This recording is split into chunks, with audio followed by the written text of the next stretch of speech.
नमस्कार दोस्तों, कैसे हो आप सब लोग। मैं रवि आपका स्वागत करता हूं आपके यूट्यूब चैनल सरकारी जॉब अलर्ट पे। दोस्तों, आज की वैकेंसी रहने वाली है, एक सेंट्रल की जॉब है। ठीक है, डिपार्टमेंट रहने वाला है आपका CSIR, counselling of scientific and industrial research. ठीक है दोस्तों, ये इसकी फुल फॉर्म है। और CSIR आपका डिपार्टमेंट है और CSIR के डिपार्टमेंट के अंतर्गत काफी लैब्स आती है। उन लैब के अंदर आपकी एक लैब है, सीरी बोलते हैं। ठीक है, सीरी का मतलब आप यहाँ देख सकते हो, सेंट्रल रोड रिसर्च इंस्टीट्यूट, सीरी। ठीक है दोस्तों, ये न्यू दिल्ली में स्थित है। इस डिपार्टमेंट में जो लैब है ये सीरी, इसके अंतर्गत आपकी वैकेंसी निकली है। कौन सी वैकेंसी निकली है उसके बारे में बात करेंगे। क्या क्वालिफिकेशन है, क्या क्राइटेरिया है, एजुकेशन विद एज। ठीक है दोस्तों, और साथ में क्या प्रोसीजर है सिलेक्शन का, वो सारी चीजें देखते हैं। तो दोस्तों, जो कैंडिडेट हमारे ये वीडियो को पहली बार देख रहे हैं या चैनल पे पहली बार आए, अगर चैनल को सब्सक्राइब नहीं करा हो सब्सक्राइब कर लीजिए, साथ में बेल आइकन दबाना ना भूले, जिससे आगामी जो भी कोई अपडेट हो वो आपको पता चल सके।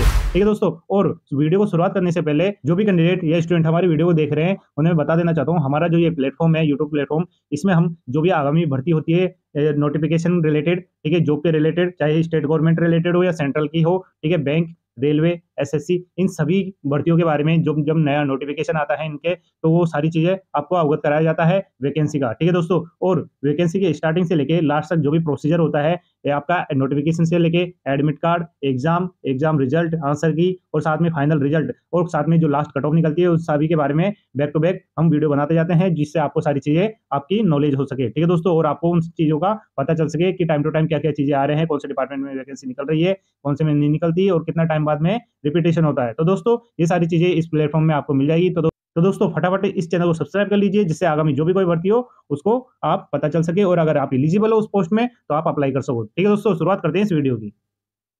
तो दोस्तों, आगे इस नोटिफिकेशन में आपको पहले ही बता देता हूं कि इस नोटिफिकेशन में सारी चीजें देखेंगे कि आपकी जो एग्जाम डेट है वो कब रहने वाली है, और आपकी जो एग्जाम फॉर्म है वो कब से भरे जाएंगे, लास्ट डेट कब रहेगी, क्या कौन सी पोस्ट है, उसके लिए क्या क्वालिफिकेशन रखी गई है। ठीक है दोस्तों, तो दोस्तों इसमें आप देख सकते हो यहाँ पे जो आपका डिपार्टमेंट है CSIR, ठीक है, फुल फॉर्म वापस बता देता हूँ, counselling of scientific and industrial research. ठीक है दोस्तों, और उसके अंतर्गत जो लैब है आपकी वो सीरी रहने वाली है, सेंट्रल रोड रिसर्च इंस्टीट्यूट। ठीक है दोस्तों, यहाँ पे और जो भी आपकी लैब्स आती है वो भी दी गई है यहाँ पे, IGAB यानी institute of genomics integrated biology. ठीक है दोस्तों, और यहाँ पे एक दूसरा डिपार्टमेंट है और यहाँ पे तीसरा डिपार्टमेंट है। तो दोस्तों, इस तरह से इसमें कम से कम चार या पांच लैब की आ जाती है इसके अंतर्गत। बात करते हैं आपके जो एग्जाम फॉर्म है वो कब लिए जाएंगे। तो दोस्तों, जो आपके एग्जाम फॉर्म है वो आपके स्टार्ट होंगे 22 मार्च से लेके, ठीक है, 22 मार्च 2025 से आपके फॉर्म स्टार्ट हो जाएंगे, और आपकी जो लास्ट डेट रहने वाली है वो 21 अप्रैल 2025 रहने वाली है। इन दौरान आप अपना एप्लीकेशन फॉर्म फिल कर सकते हो। ठीक है दोस्तों,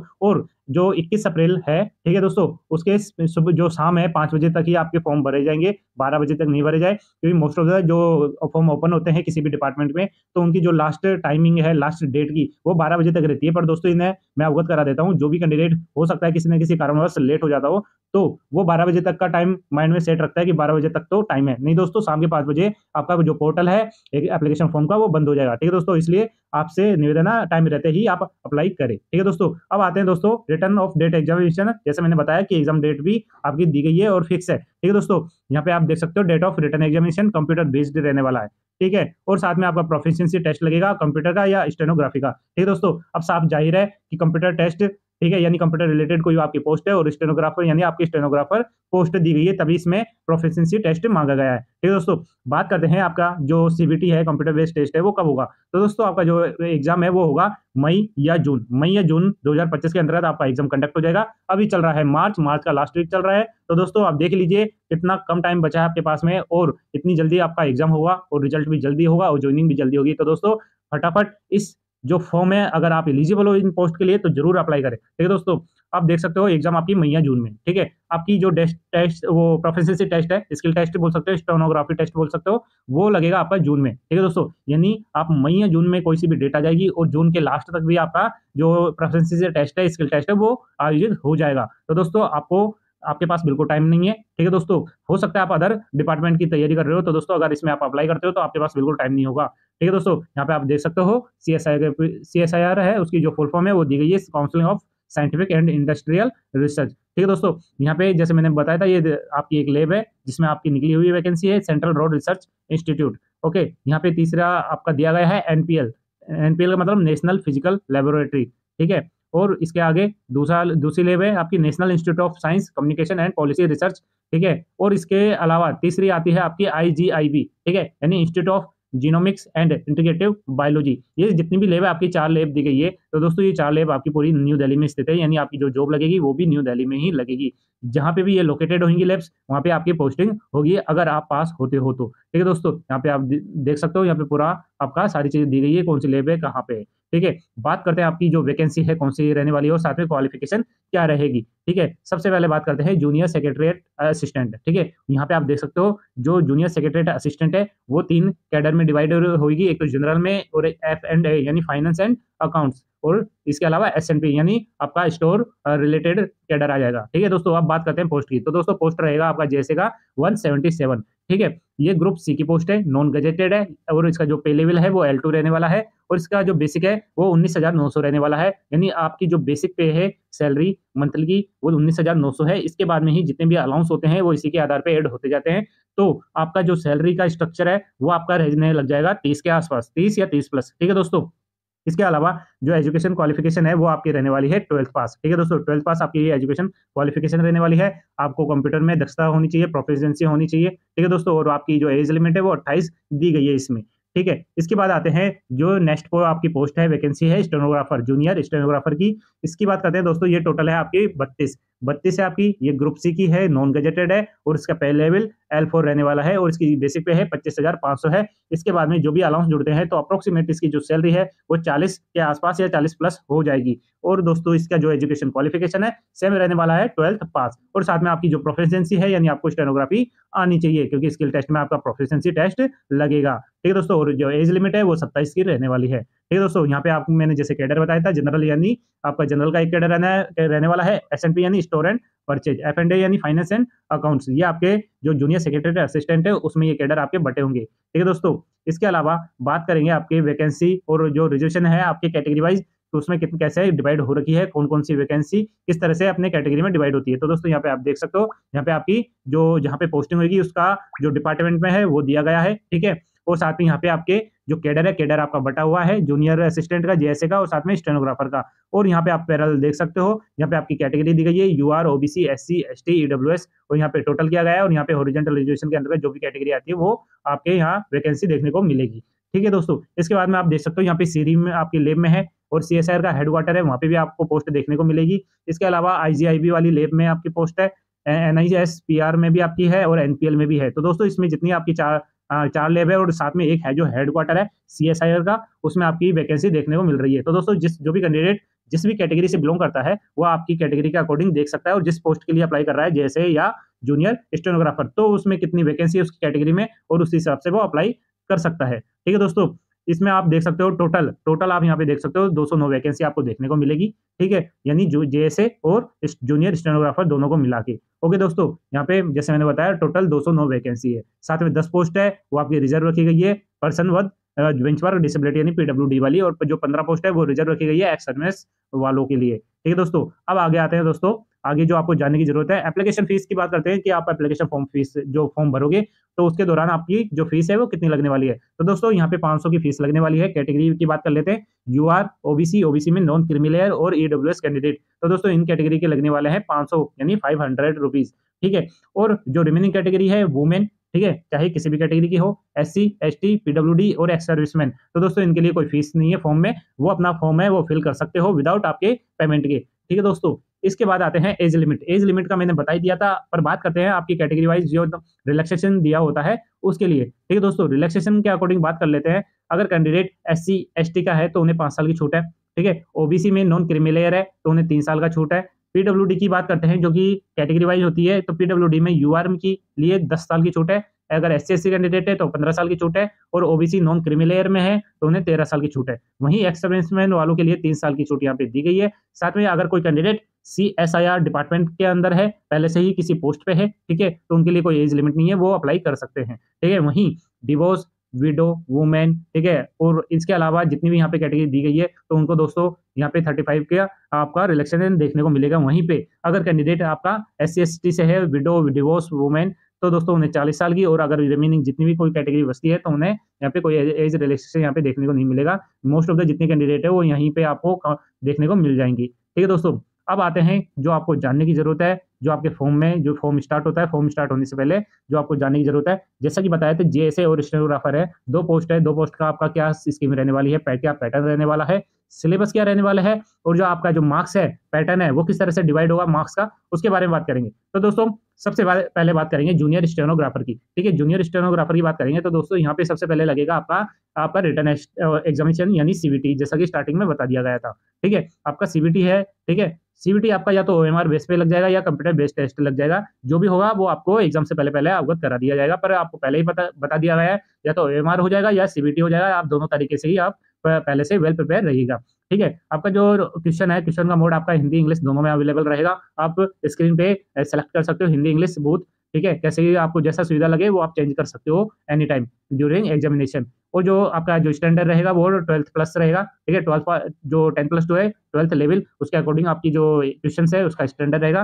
टोटल नंबर ऑफ क्वेश्चन की बात करते हैं तो आपके 200 क्वेश्चन रहेंगे, टाइमिंग मिलेगा आपको 2 घंटे का टाइम, ठीक है दोस्तों। इसके अलावा बात करेंगे कि जो पैटर्न है किस तरह का पैटर्न रहने वाला है, तो दोस्तों इसमें आपकी 3 सब्जेक्ट रहने वाली है। पहले लगेगी general intelligence and reasoning, reasoning का आपका पहले पेपर होगा, उसके 50 क्वेश्चन होंगे, 50 मार्क्स। जनरल अवेयरनेस होगा सेकंड सब्जेक्ट, 50 क्वेश्चन, 50 मार्क्स। इसके अलावा थर्ड सब्जेक्ट रहने वाली है आपकी इंग्लिश लैंग्वेज एंड कॉम्प्रिहेंशन, उसके लगेंगे 100 क्वेश्चन, 100 मार्क्स, ठीक है। और दोस्तों इस पेपर में आपकी जो नेगेटिव मार्किंग है, नेगेटिव मार्किंग आपकी रहने वाली है 1/4, ठीक है। 1/4 आपको यहाँ पे पूरी नेगेटिव मार्किंग देखने को मिलेगी, ठीक है दोस्तों। इसके अलावा और आगे आते हैं दोस्तों, इसमें प्रोफिशिएंसी टेस्ट की बात करते हैं। जो भी कैंडिडेट अगर रिटन एग्जामिनेशन क्वालिफाई कर लेता है तो उसको स्किल टेस्ट से गुजरना होगा, ठीक है, यानी स्टेनोग्राफी टेस्ट से। उसके लिए मिलेगा आपको 10 मिनट का टाइम, ठीक है, 10 मिनट का टाइम मिलेगा। और जो आपकी स्टेनोग्राफी रहेगी, कोई स्टूडेंट हिंदी से होता है, कोई हिंदी से होता है, दोनों ही एप्लीकेबल है। और जो स्पीड रहेगी आपकी वो आपकी रहेगी 80 वर्ड पर मिनट, ठीक है दोस्तों। 80 वर्ड पर मिनट की आपकी स्पीड रहेगी। 10 मिनट तक आपकी जो डिक्टेशन है